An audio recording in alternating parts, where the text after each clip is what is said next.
జై సద్గురు మహారాజుకు జై. శ్రీ సత్యదర్శన పరిపూర్ణ జ్ఞానయోగ సిద్ధాంతం డాక్టర్ శ్రీనివాసార్యులు మహర్షి డాక్టర్ శ్రీనివాసార్య అనేటువంటి యూట్యూబ్ ఛానల్ నందు ఈరోజు దశావతారాల గురించి మాట్లాడుకుందాం. దశావతారాలంటే మామూలుగా దేవుడు 10 అవతారాలు ఇచ్చినాడని, అది మొదటి అవతారం మత్స్యావతారం అని, రెండోది కూర్మ అవతారం అని, 3 వరహ అవతారం అని, 4 నారసింహ అవతారం అని, 5 వామన అవతారం అని, 6 పరశురామ అవతారం అని, 7 రామావతారం అని, 8 బలరామ అవతారం అని, 9 కృష్ణావతారం అని, 10 కలి అవతారం. ఇది దశావతారాలు. దీన్ని మహావిష్ణువు 10 అవతారాలు ఇచ్చినాడని మనకు పురాణాలు చెప్తాయి. ఈ అవతారాలు ఎవరు ఇచ్చినారు? దేవుడు ఇచ్చినాడు, విష్ణువు. అవునా కదా? అది ఆధ్యాత్మిక శాస్త్రం చెప్పింది. విష్ణువు అంటే ఎవరో తెలియదు మనకు. విష్ణువు అంటే తెలియదు, సర్వాంతర్యామి. ఆయనకు రూపం లేదు. మనం తర్వాత విష్ణువు అనే భగవంతుడికి ఒక రూపం కావాలని మనం తయారు చేసుకున్నాం. అంతేగాని విష్ణువు అంటే అంతటా ఉన్నదాన్ని విష్ణువు అంటారు. విష్ణువు అంటే నాశనము కాని, ఎల్లవేళలా సదా ఉన్నది, సదా పరిపూర్ణమైనది,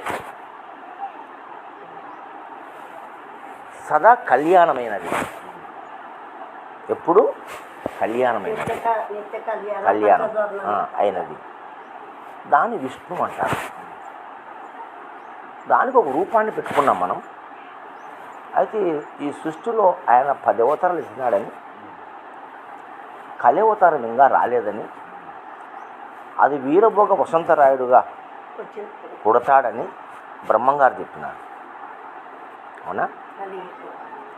కలియుగ అంతములో కలి అవతారం వస్తుందని, అప్పుడు ఈ సృష్టి నాశనం అయిపోతుందని చెప్పినారు. అది ఆధ్యాత్మిక మార్గంలో పెద్దలు చెప్పిన మాట. కానీ ఈ కాలం పిల్లలు నన్ను ఒప్పుకోరు.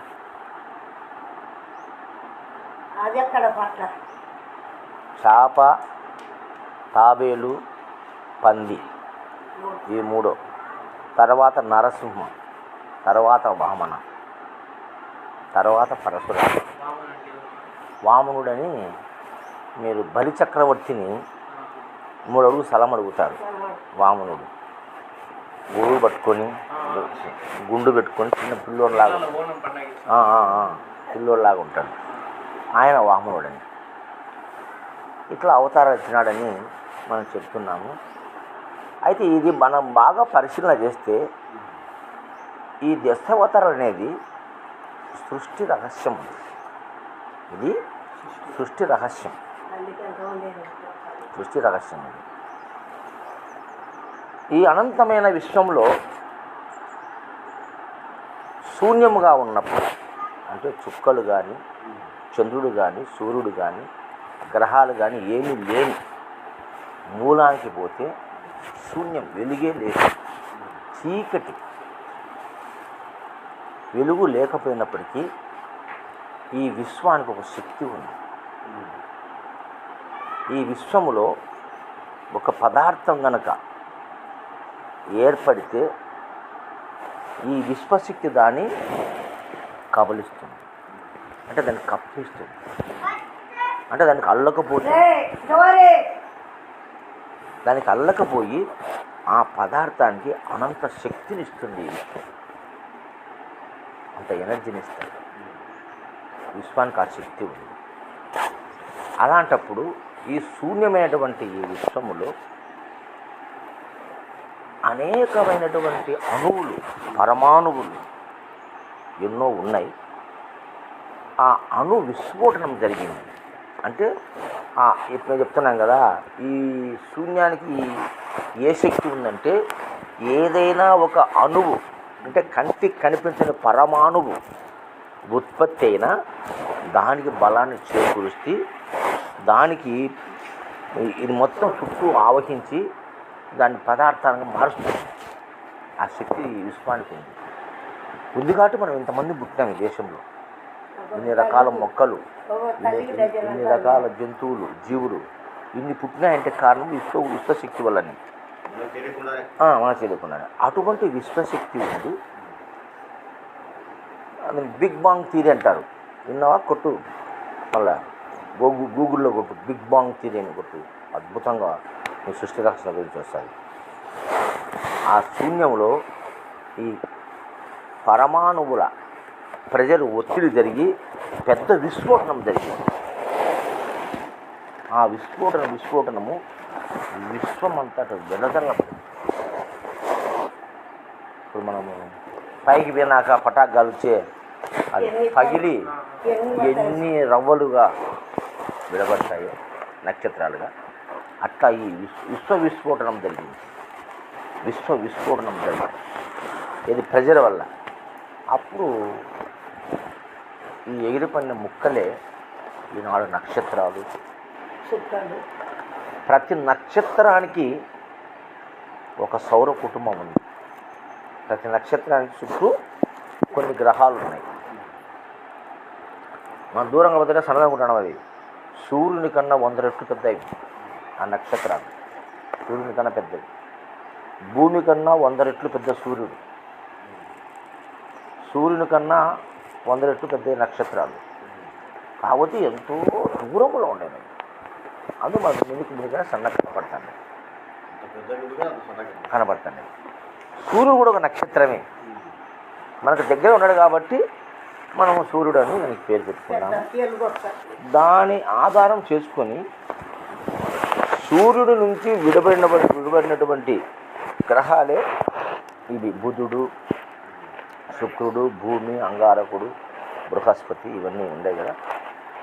శని, ప్లూటోన్, నెప్ట్యూన్, ఇట్లా ఇవన్నీ కూడా ఈ గ్రహాలన్నీ ఆ సూర్యుడి నుంచి విడిబడి ఆ సూర్య కక్షలో గురుత్వాకర్షణ శక్తి చేత తిరుగుతూ ఉన్నాయి. నేను నాకు చెప్పాను, ఏదైతే పదార్థం పక్కకు వచ్చిందో దాన్ని విశ్వం రక్షణ చేస్తాడు. ఆ విశ్వానికి అంత శక్తి ఉంది. పదార్థానికి ఎక్కువ శక్తి ఉందా, శూన్యానికి ఎక్కువ శక్తి ఉందా? ఎవరనే చెప్తారు ఈ మాట. శూన్యానికి శక్తి ఎక్కువ. పదార్థానికి పుట్టుక మరణాలు ఉన్నాయి. దృశ్యానికి అదృశ్యమైపోయే శక్తి ఉంది, నశించే శక్తి ఉంది. కానీ శూన్యానికి నాశనం లేదు. కాబట్టి పదార్థం కన్నా పదార్థం శూన్యమే బలమైనది, గొప్పదవన కదా. అది గొప్పది కాబట్టి అందు నుండి అనంతమైనటువంటి యొక్క ఎన్నో జీవజాతులు పుడుతున్నాయి. అవునా కదా. ఒక చిన్న పదార్థం వచ్చిందంటే ఈ శూన్యమైన ఈ విశ్వానికి ఆ పదార్థాన్ని రక్షణ చేసి దాన్ని కొనసాగింపేటువంటి మార్గంలో ఇది ఎంతో దోహదం పడుతుంది. దానికి అన్నము, నీళ్లు, ఆహారమే కాదు, ఈ విశ్వశక్తి కాదు అనుకూలం ఉండాలి. అట్లా ఈ గ్రహాలన్నీ తిరుగుతున్నాయి. ఈరోజు భూమి సూర్యుని చుట్టూ తిరుగుతుంది కొన్ని లక్షల సంవత్సరాల నుంచి. దానికైనా మోటార్ పెట్టామా మనం? ఎందుకుంది? ఈ విశ్వశక్తి పదార్థం తయారైతే దాన్ని పుట్టుతారు. ఆ విశ్వశక్తిలో రన్ అవుతుంది. నేను చెప్పాను కదా, ఇట్లా ఆ పదార్థానికి ఇది కవర్ అవుతుందని చెప్పినాం కదా. ఇట్లా ఈ ఆకారంలో కవర్ అయినప్పుడు బ్యాలెన్స్ ఇంకా పొల్లుతూనే ఉంటుంది. అది అవునా కదా, పొల్లుతూనే ఉంటుంది. అట్లా తిరుగుతుంది భూమి. తిప్పేవాడు ఎవడు లేడు. దానికి ఇంధనం లేదు. విశ్వం తిప్పుతుంది, శూన్యం తిప్పుతుంది ఈ గ్రహాలన్నింటినీ. అర్థమైందా? ఈ గ్రహాలలో చంద్రుడు తర్వాత పుట్టినాడు. ఈ గ్రహాలు ఏర్పడిన తర్వాత భూమిని కూడా ఏ శకలాలు వచ్చి ఢీకొట్టడంతో ఈ భూమి నుంచి కొంత భాగం విడిపోయి పక్కన పడి అది భూమికి చేరుతుంది. నువ్వు ఈ విషయంలో ఏదన్నా పోయి తిప్పే శక్తి విశ్వానికి ఉంది. ఈనాడు మన వాళ్ళు శాటిలైట్లు పంపిస్తున్నారు పైకి. గురుత్వాకర్షణ శక్తి దాటిపోయిన తర్వాత ఎన్నో అక్కర్లేదండి. అవి తిరుగుతూనే ఉంటాయి, కొన్ని లక్షల సంవత్సరాలు తిరుగుతుంటాయి. దానికి ఇంకేం అవసరంలా, ఏదో అవసరంలే, అది తిరుగుతూనే విశ్వమంతా తిరుగుతూనే ఉంటుంది. అది దాన్ని తోలుకోవచ్చు, దీన్ని తోలుకోవచ్చు, ఎక్కడెక్కడో పోవచ్చు. ఇంకా చెప్పలేము. గ్రావిటేషన్ ఫోర్స్ లేదు కాబట్టి ఎక్కడికో తిరుగుతుంటుంది. అది తిరిగి ఆ ఫొటోస్ మనం పంపిస్తాం. ఎంతవరకు దానిలో కెపాసిటీ మన మనిషి పెట్టినాడే, ఆ కెపాసిటీ, ఆ జీబీ, ఆ మెమొరీ అయిపోయేంత వరకు చేస్తుంది. అది ఎప్పుడైతే అయిపోయిందో అప్పుడు ఆగిపోతుంది. అక్కడ నుంచి మనకు సంకేతాలు రావు, కానీ అది మాత్రం ఉంటుంది. అది తిరిగి భూమి మీదకి రాదు. ఇంకా అది తిరిగి భూమి మీద అక్కడే ఉంటుంది, తిరుగుతుంటుంది. అది తిప్పేది ఎవరు? అది విశ్వశక్తి. మన అట్టనే ప్రతి మనిషికి అటువంటి విశ్వశక్తి ఈ భూమిలో ఉంది. కాబట్టి ఈ భూమి రన్నింగ్లో, సూర్యుడు తిరగడంలో, ఇది కూడా ఒకప్పుడు దగదగా మండే అగ్నిగోళమే భూమి కూడా. ఎందుకంటే సూర్యుడి నుంచి వచ్చింది ఇది కూడా. ఎందుకు అగ్నిగోళం అంటే ఇప్పుడు నువ్వు ఈ భూమిలో అంతలోకి పోయి చూడు వేడి ఉంటుంది. అంటే ఇంకా లోపల ఆరిపోలే నిప్పు, అయిన మాత్రమే ఆరిపోయింది. లోపల నిప్పు ఉంది. ఇంక లోపల నిప్పు ఉంది కాబట్టి అగ్ని, ఫైర్కి శక్తి ఉంది కదా, అందుకుంటుంది భూమి. లోపల ఫైర్ ఉంది, పైన విశ్వం ఉంది. ఈ రెండిటి యొక్క రసాయనిక చర్యలో ఇది టర్న్ అవుతూ సూర్యుడు చుట్టూ తిరుగుతావు. ఇప్పుడు నుంచా కొన్ని లక్షల సంవత్సరాలు తిరుగుతూ ఉంది. ఇంకా కొన్ని లక్షల సంవత్సరాలు తిరుగుతూనే ఉంటుంది. అవునా? ఆ యొక్క ప్రక్రియలో భూమిపైన ఎన్నో కొన్ని సంవత్సరాలు, వందల సంవత్సరాలు వర్షం కూర్చుంది. ఎట్లా కూర్చుంది? ఈ భూమి వేడి కదా, ఈ వేడి పొగలని పైకి పోయి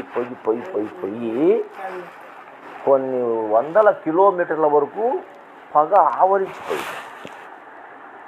మందంగా చీకటి, సినిమా చీకటి ఆవరించి సూర్యుని వెలుతురు కూడా పడని విధంగా ఈ మేఘాలన్నీ ఆవరించుకున్న దించుతుంది.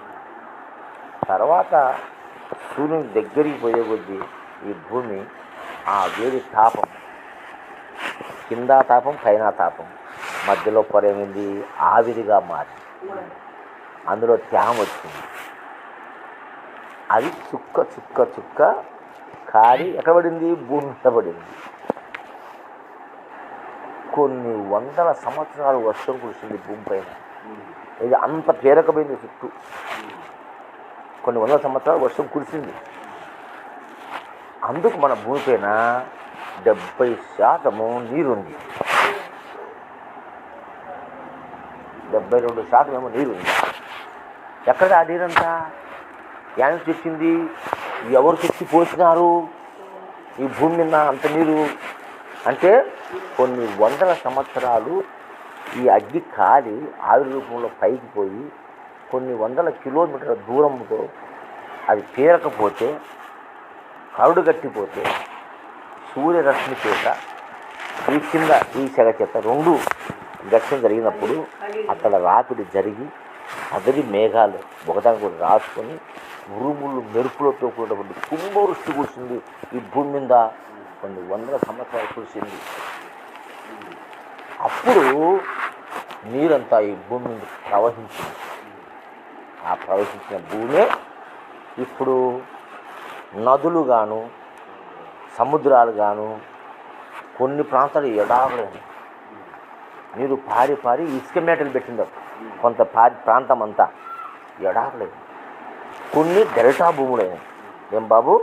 కొన్ని ఒండ్రు మట్టి భూములైనవి, కొన్ని గుట్టలు ఎందుకు వచ్చినాయి?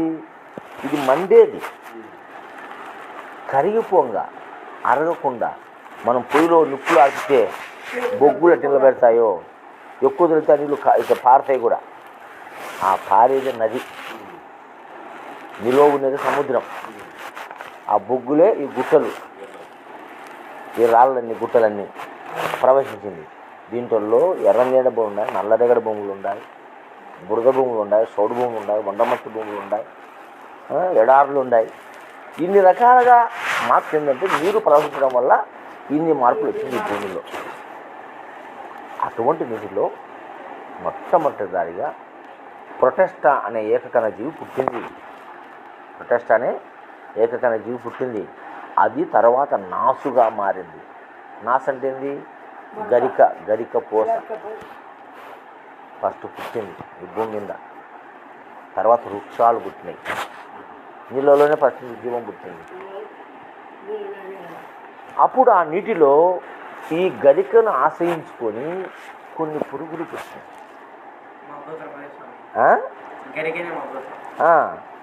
పుట్టి పెరగంగా కొన్ని అవన్నీ ఒక రోజు జరిగింది కాదు ఈ పరిణామం, కొన్ని లక్షల సంవత్సరాలు జరిగింది. అప్పుడు మొట్టమొదటిసారిగా మత్స్యావతారం అంటే నీటిలో జీవం పుట్టింది. అందుకు మత్స్యావతారం అని చెప్తున్నారు. చేప నీటిలో జీవం పుట్టింది ఫస్ట్. ఆ నీటిలో ఉండే జీవి నీళ్ళలోనే కాకుండా ఉభయచరం అంటే నేలపైనను భూమిపైన జీవించే జీవులుగా మార్పు చెందింది.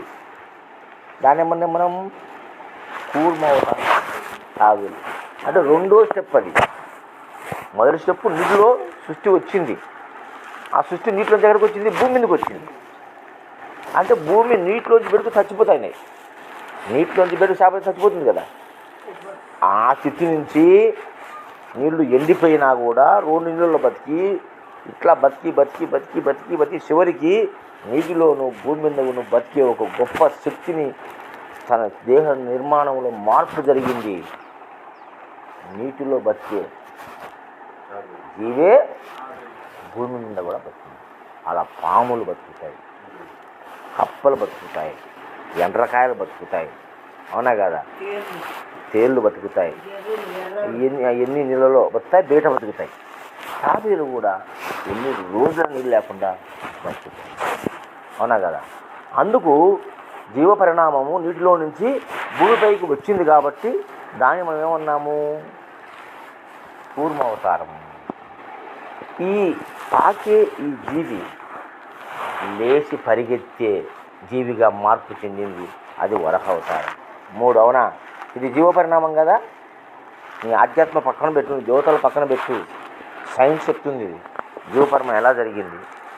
అంటే 4 కాళ్ళతో పరిగెత్తే ఒక జీవిగా ఏర్పడిందంటే ఆయన వరహ అవతారం. తర్వాత 2 కాళ్ళ మీద నిలబడి నడిచేటువంటి సింపాంజీలు, కోతులు ఇలా మార్పు చెందుతూ నరసింహ అవతారం అన్న 4వ అవతారం, అవునా కదా. అంటే సగం నరుడు, సగం మృగం. అట్లా కొన్ని జీవులు ఉన్నాయి. అవి ఇప్పుడు అంతరించి లేవు అనుకో, ఆ కాలంలో ఉన్నాయి, మనం చూడలే, ఎవరు తెలియదు. అది కొన్ని లక్షల సంవత్సరాల క్రితం జరిగిన మాట ఇది పరిణామంలో. అటువంటి జీవులు కొన్నాళ్ళు రాజ్యం వెళ్ళినాయి. ఏది? ఇక్కడ మృగము, ఇక్కడ నరుడు, 2 రూపాలతో ఉన్న జీవులు కొన్ని లక్షల సంవత్సరాలు ఈ భూమిని పరిపాలించినవి. డైనోసార్లు అంటున్నాం మనం, ఇప్పుడు లేవు. ఒకప్పుడు ఉన్నాయని రుజువైంది కదా, సైన్స్ చెప్తుంది. అవి ఎంతంత పెద్ద డైనోసార్లు అనేది ఈ భూమి మీద పుట్టినాయి కదా. అట్లా ఈ 2 రకాలుగా ఉండే మనుషులు ఉన్నారు.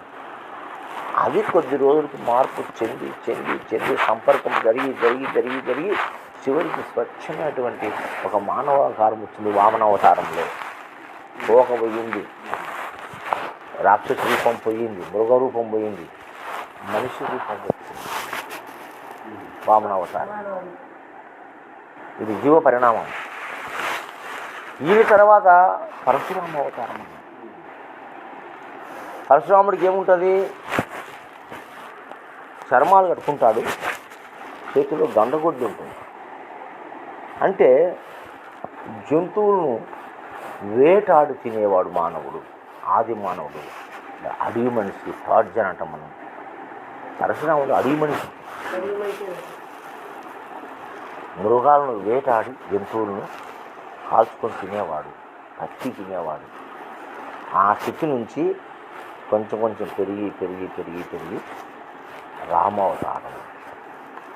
అంటే అలాంటి టైంలో స్త్రీలు పురుషులు ఇద్దరు ఉన్నారు, బట్టలు లేవు.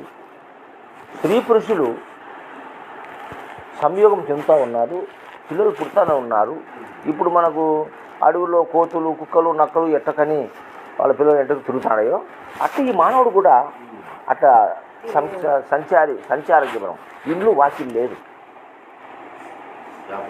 ఆ పూట తిని భోజనం ఆడ పడుకుండేది, వాడు తెల్లారితే లేచేది, పోతా ఉంటుంది. ఇంకా వాడు ప్రయాణమే కావాడు, నిలకడలే. పొద్దు బస్సు లేచి పోతాడమే, కాకపోతే తినడము పోతాడం, తినడము పోతాడం. ఆడ పొద్దు ఆడ పండుకోవడం.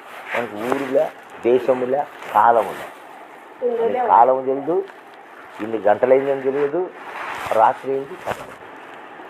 రాత్రి వచ్చి భయపడేవాడు మనిషి. చీకటికి భయపడి చెట్ల మీద గుహల్లో కూర్చొని ఎప్పుడు తెల్లవారుతుందా అని కళ్ళల్లో ఒత్తులు వేసుకొని చూసేవాడు. సూర్యుడు వచ్చి ఆనందపడ్డాడు. నిద్రపోతుంది. ఇప్పటికి తెల్లవారుదామున పక్షులన్నీ అరుస్తాయి, కాకులు అరుస్తాయి, కోళ్ళు కూస్తాయి, లేగదూడలు చిందులు దొక్కుతాయి. అవునా కదా? ఇడిస్తే పొద్దున్నే దూడలు ఇస్తాయి. అన్ని జీవులు, మూగజీవాలన్నీ కూడా సూర్యోదయానికి వస్తుందంటే ఎంతో సంబరం పడుతుంది. ఒక నది ఒడ్డుకు పో, చేపలు పైకి కిందికి అప్పుడే ఎగిరేది. ఎండబోతున్న ఎగరవు, పోయి ఉడతాయి, చిందేస్తాయి, నాట్యం చేస్తాయి అన్నీ. ఎందుకు? సూర్యుడు వస్తున్నాడు. కొంచెం వెలుతుర వచ్చే తూర్పు పక్కన అబ్బా ఈ చీకటి పోయిందిరా, ఈ భయంకరమైనటువంటి రాత్రి పోయింది, పగులు వచ్చింది. ఆ దేవుడు సూర్యునికి మొక్కినాడు మనిషి. ఫస్ట్ మొక్కింది మనిషి సూర్యునికి. ఏం చేత? భయము చేత. రాత్రి అయితే ఏదొచ్చి నిందబడుతుందో, ఏది కలుస్తుందో, ఏది ఏమవుతుందో తెలియదు కదా. పాములు ఉన్నాయి, తేళ్ళు ఉన్నాయి, మృగాలు ఉన్నాయి. ఎట్లా రక్షణ చేసుకోవాలా, ఎప్పుడు తెల్లబారుతుందా అని ఎదురు చూసేవాడు. అట్లా ఎదురు చూసి చూసి చూసి జీవితం అంతా వాళ్ళు గడిపినారు. ఆ భయముతోనే ఆ సూర్యుడు వచ్చే ఆనందపడుతున్నారు. మన సూర్యుడు పోతే దిగులు పడుతుంది. పొద్దు పుట్టినట్టు భయం, పొద్దు పుడుతుంటే ఆనందం. అట్లా జీవించిన ఈ మానవుడు, స్త్రీలు గర్భవతి అయితే వీళ్ళు ప్రయాణమే కదా. ఇంకా 9 నెలలు వచ్చిన తర్వాత నడవలేడు పాపం. నడిచేవాళ్ళే. కొంతమందికి సరిగా పోషణ లేక నీరసించిపోయి రక్తం తగ్గిపోతే వాళ్ళు అసలు పడిపోతాయి.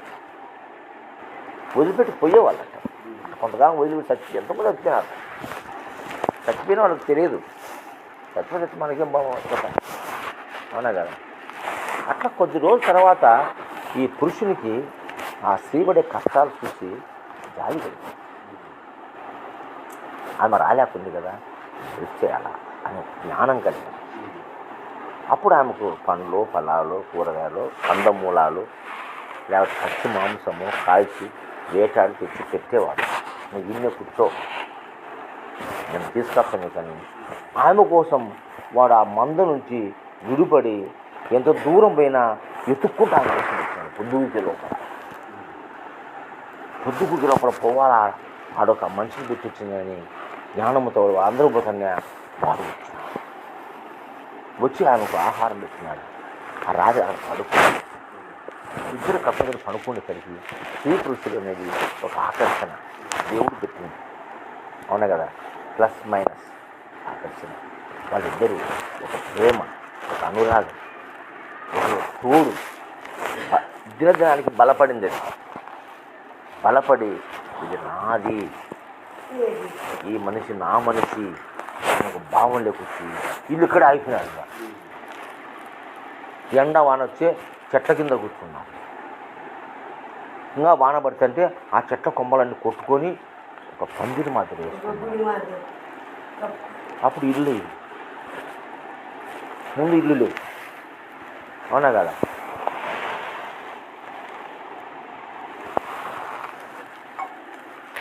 అట్లా అక్కడొకరు ఈ సీలను పెట్టుకొని నిలబడిపోయారు మగవాళ్ళకి. అప్పుడు వీళ్ళు పిల్లోడు పెద్ద అయినాకపోతే ఇంకోసారి పోతే ఆడ ఇంకొక ఆమె గర్భవతి అంటే ఆమెను ఒక మగవాడు రక్షణ చేస్తూ ఉన్నాడు. ఇప్పుడు ఎప్పుడైతే ఈమెతో ఇతనితో పాటు ఈమె ఒక సంవత్సర కాలం ఉన్నదో ఇది నాదనే భావన వచ్చింది. ఇది గుంపుడే పోయేకల్లా ఇంకొకడు వచ్చి ఈమెను అనుభవించాలని ప్రయత్నం చేస్తే ఈమెను కూర్చున్నాడు. అది నా మనిషి జరిగింది. చంపుకున్నారు, కొట్టుకున్నారు, నాదని. అప్పుడు పెద్దలు ఆలోచన చేస్తున్నారు. కొంతమంది పిల్లలు ఉంటారు కదా, వాళ్ళు రే ఇట్లా కాదురా, రే నీకు ఆ అమ్మాయి, రే నీకు ఈ అమ్మాయి, నీకు ఆ అమ్మాయి, ఈ అమ్మాయి అని ఆడులను మొగుడు అందరు మంచుకొని పంచుకున్నప్పుడు గుర్తెట్టబట్టాలా? ఇది నాదంటే దానికి గుర్తుపడాలి, ఒక గుర్తు కావాలి అని అప్పుడు నిప్పు కాల్చి రక్షలు వేసేవాడు, గుర్తులు వేసేవాడు. లేదంటే తీగలు కట్టేవాళ్ళు మెల్లో. ఆ తీగలే ఇప్పుడు మంగళసూత్రమైంది, అవునా కదా? అది తంతు పెళ్ళి కుటుంబం వచ్చింది. దీని రామావతారం అన్నారు. చూడు ఎంత పరిణామం జరిగిందో బాబు, అర్థమవుతుందా? ఇప్పుడు రామావతారం అంటే కుటుంబం, భార్య, పిల్లలు, అత్త, మామ, మర్ది, తమ్ముడు, కుటుంబమే రామావతారం. ఇందుకు రామావతారం అన్నారు. ఈ రామావతారం వచ్చిన తర్వాత అందరికీ కూడా, అందుకే ప్రతి ఒక్కళ్ళు కూడా రామరాజ్యం కావాలని కోరుకుంటున్నాం మనం, అవునా కదా? ఎందుకు? రాముడిని ఆ కాలంలో ఒక స్త్రీ ఒక పురుషుడు పెళ్లి చేసుకొని హ్యాపీగా లక్షణంగా జీవించేవాడు. ఒక చిన్న పూరి గుడిసె కానీ వేసుకొని కష్టం చేసుకొని బతికేవాళ్ళు. కొండకు పోయేవాళ్ళు, అడవికి పోయేవారు, పండ్లు పొలాలు తెచ్చుకునేవాళ్ళు, తినేవాళ్ళు, హ్యాపీగా. రామావతారంలో అందరూ కూర్చొని భోజనంగా చూసినారా మీరు? పప్పు, చారు, పాయసం నో, రామావతారం లేదు. పండ్లు, ధాన్యాలు, అవునా కదా? అది భుజించే వంట చేసుకునేది లేదు.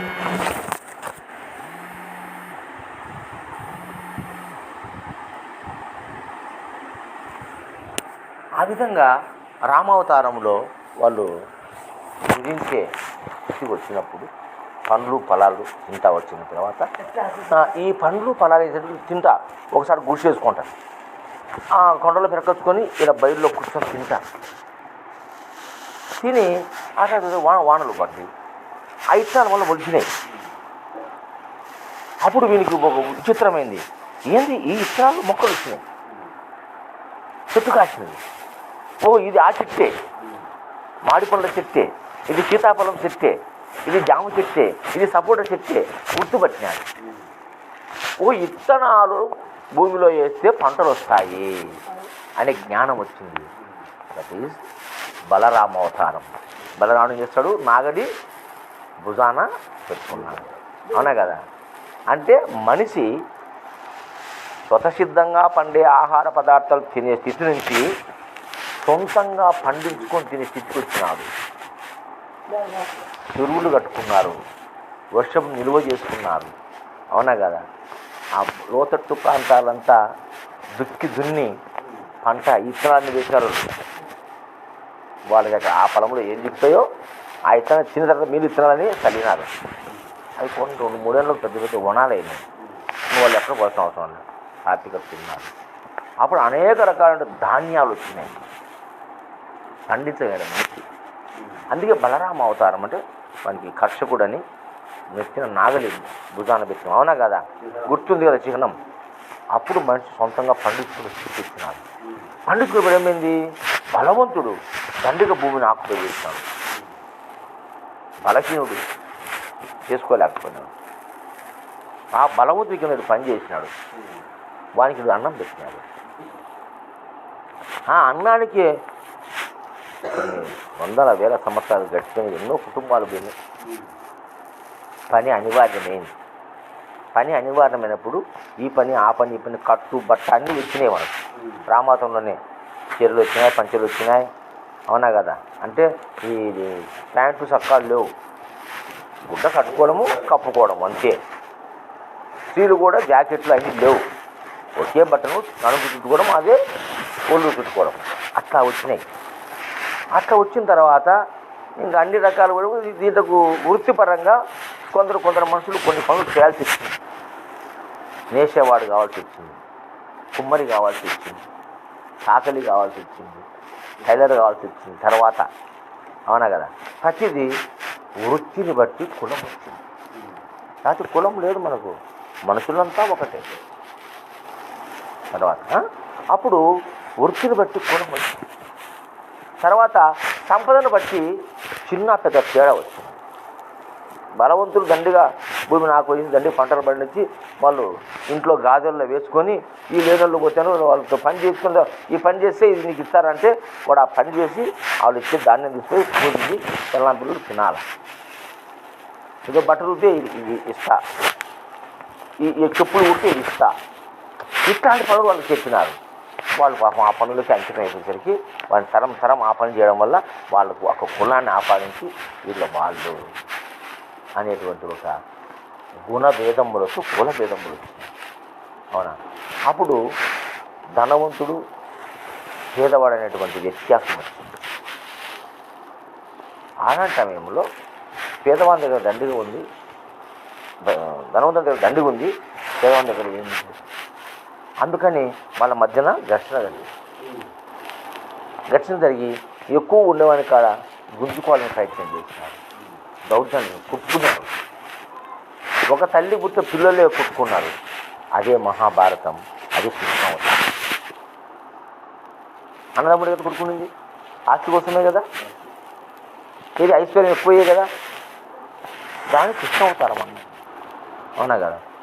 అప్పుడు ఆ కృష్ణావతారంలో ఆ కృష్ణ భగవానుడు ఇది చెప్తూ, ఓహో ఇది దీనికి అంతం లేదు, ఇది ఎంతైనా పోతుంది, ఎట్టయినా పోతుంది, వీళ్ళలో ఒక మార్పు తేవాలా, ఈ యొక్క ప్రాపంచిక సంపదలు సత్యము కాదని, ఇది శాస్త్రం కాదని చెప్పాలా అనేటువంటి ఉద్దేశంతో కృష్ణమాడు మొట్టమొదటిసారిగా దుష్ట శిక్షణ శిక్షరక్షణ చేయాలనేటువంటి సంకల్పం కలిగి అతనికి దుర్మార్గమైనటువంటి కౌరవులను అంతమొందించాలని, మరి వీళ్ళు అవమానపడి అనదుఃఖమైనటువంటి పాండవులను పైకి తేవాలని ఒక సంకల్పం చేత యుద్ధం చేపించి మరి వారిని చంపించినారు. అప్పుడు అర్జున్ చెప్పినాడు, బాబా ఎందుకు చంపాలి, మనం ఏం మనకు లాభం వస్తుంది చంపితే, దానికన్నా నేను చచ్చిపోతే మేలు కదా, మేము 5 మంది ఉన్నారు, 3 మంది ఉండరు, మేము 5 మంది చచ్చిపోతే బాగుంటారు కదా వాళ్ళు, ఎందుకంటే లేదని అప్పుడు ఆయన ఆత్మజ్ఞానాన్ని ఒక దాన్ని తీసుకొచ్చి ప్రబోధించి మనం నెచ్చిన ఇంతటి గుండు చెప్పినాడు కృష్ణుడు. భగవద్గీత చెప్పి అందరూ మా జన్మ తరించి అనుకుంటున్నారు. కానీ నేనంటున్నా, దానివల్ల మనం నెచ్చిన పెద్ద గుండు పెట్టినాడు కృష్ణుడు. ఎందుకు? ఈ మనిషి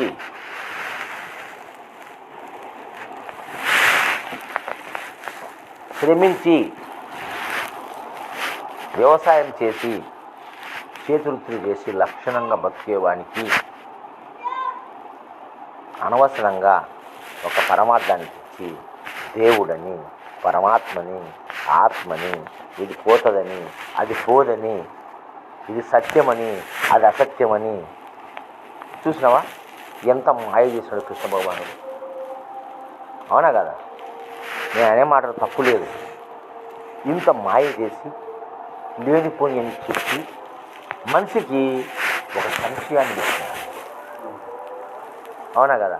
అయితే మనం అబ్బా మోక్షం కావాలని మనము అది తెలుసుకోవాలి అని అందరూ ఏం చేస్తారు, గురువులు కమ్మడి, దేవాలయాలమ్మడి, క్షేత్రాలమ్మడి తిరగడానికి మొదలు పెట్టినారు. ఇవి దీనికి కారణము కృష్ణ భగవాన్. అవునా కదా? అంతకుముందు ఆధ్యాత్మికత లేదు మనకు. శ్రీకృష్ణుడికి ముందు ఆధ్యాత్మికత మనకు లేదు. నిజమే కదా ఈ మాట? 5000 సంవత్సరాలకు ముందు కృష్ణుడు అప్పటి నుంచి వచ్చింది ఆధ్యాత్మికత మనకు. గుళ్ళు గోపురాలు లేవు అప్పుడు, గుళ్ళు గోపురాలు లేవు. శ్రీరాముడు ఉన్నప్పుడు ఆయన కొన్ని కట్టించినాడు. శ్రీరాముడే మొట్టమొదటి భూమి మీద గుళ్ళు కట్టిందే శ్రీరాముడు. చరిత్ర చూసుకో నువ్వు చేస్తున్నాడా. శివలింగాలను అన్నీ ఏర్పాటు చేసింది రాముడే. ఆయన విష్ణు స్వరూపము ఈశ్వరుని కూర్చోడంటే ఏం కాదు, ఇద్దరు ఒకటే. విష్ణు అంటే దేహం, శివుడు అంటే లోపల ఉండే శక్తి. విష్ణు అంటే దేహం, శివుడు అంటే లోపల ఉండే శక్తి.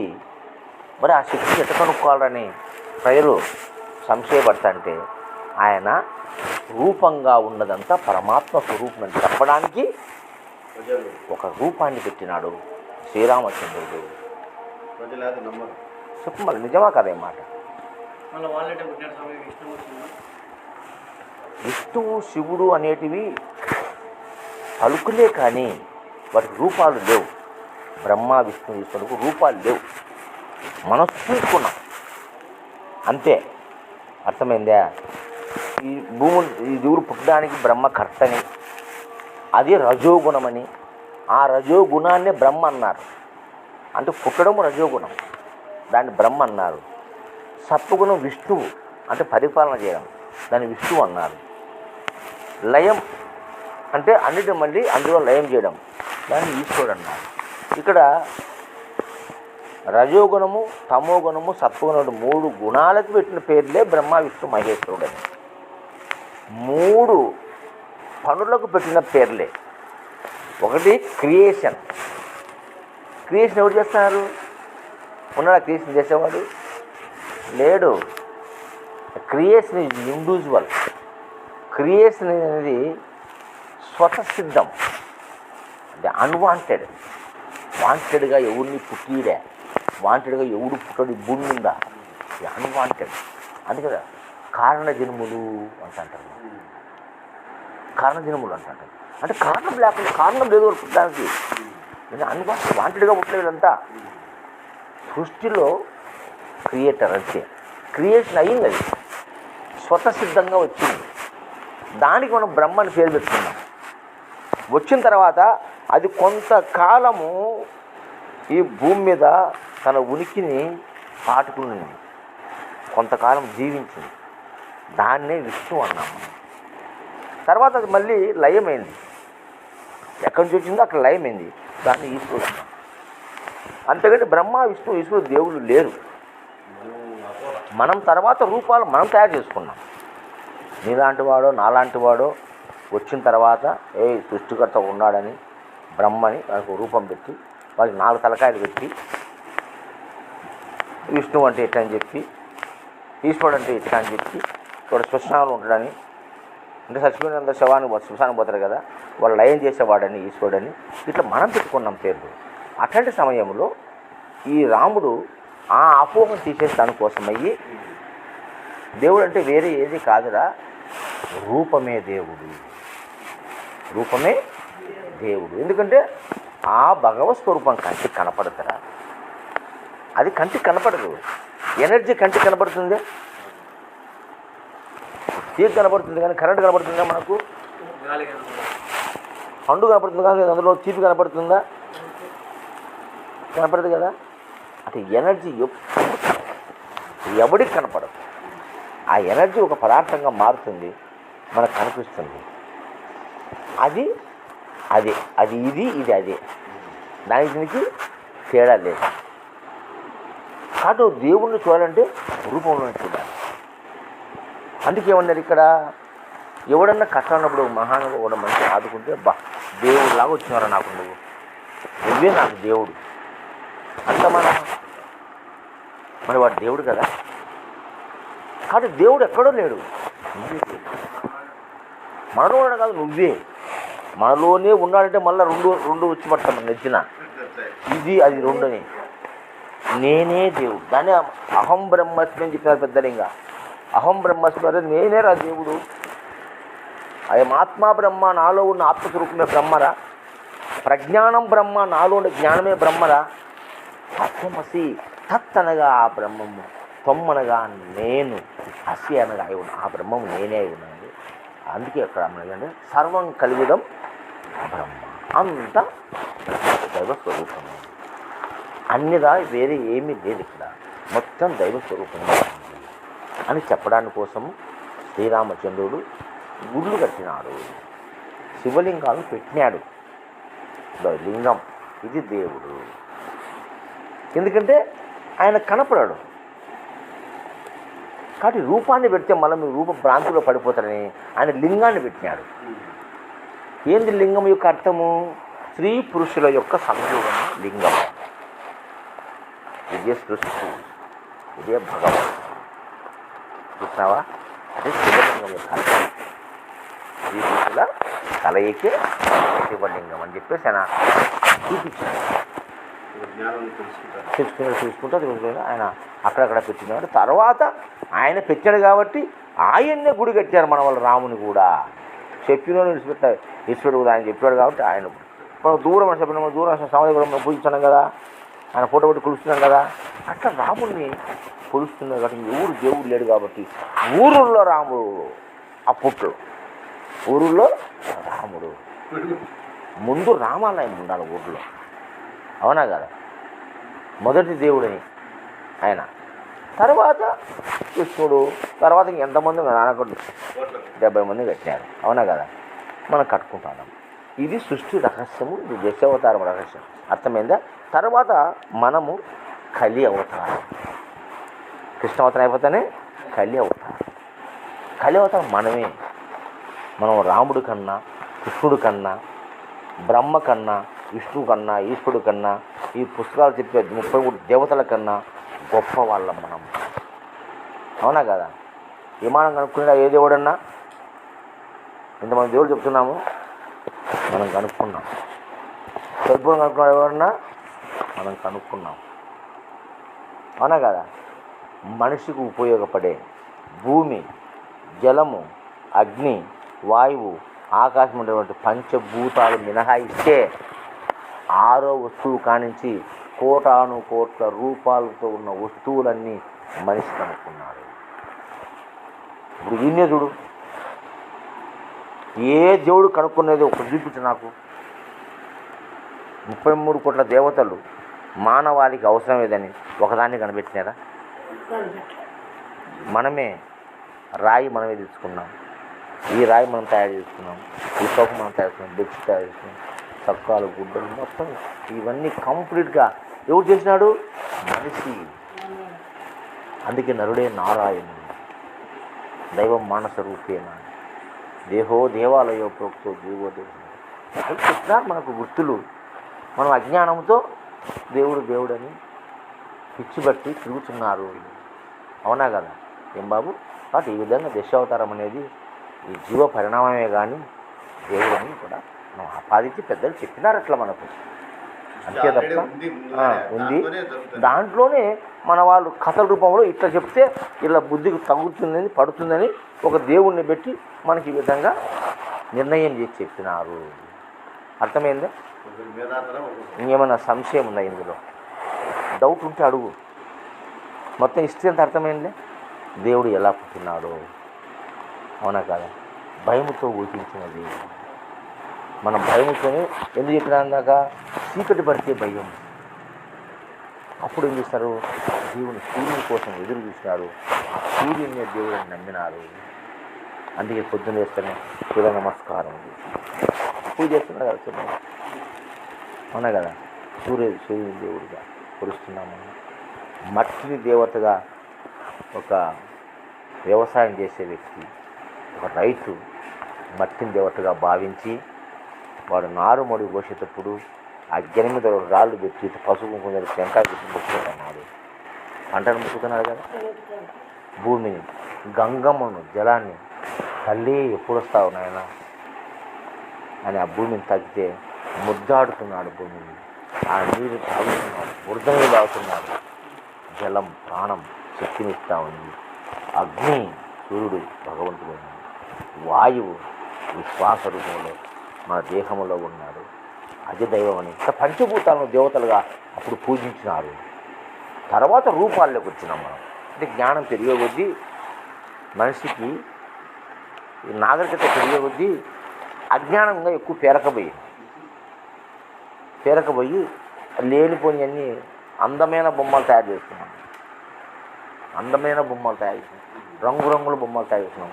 బంగారు కట్టినారు గుడి ఒక ఆయన చిత్తూరు జిల్లాలో కదా, స్వర్ణ దేవాలయం ఉండే, ఇప్పుడు బంగారు దేవాలయం కట్టినారు. ఇట్లా ఎర్రి అనేది పెరిగిపోయింది మనుషులకి. ఈ విధంగా ఈ దశావతారాన్ని మన వాళ్ళు ఈ యొక్క జీవ పరిణామ విధానాన్ని దశావతారాలుగా కథలుగా మనకు చెప్పినారు. జై సద్గురు మహారాజుకు జై.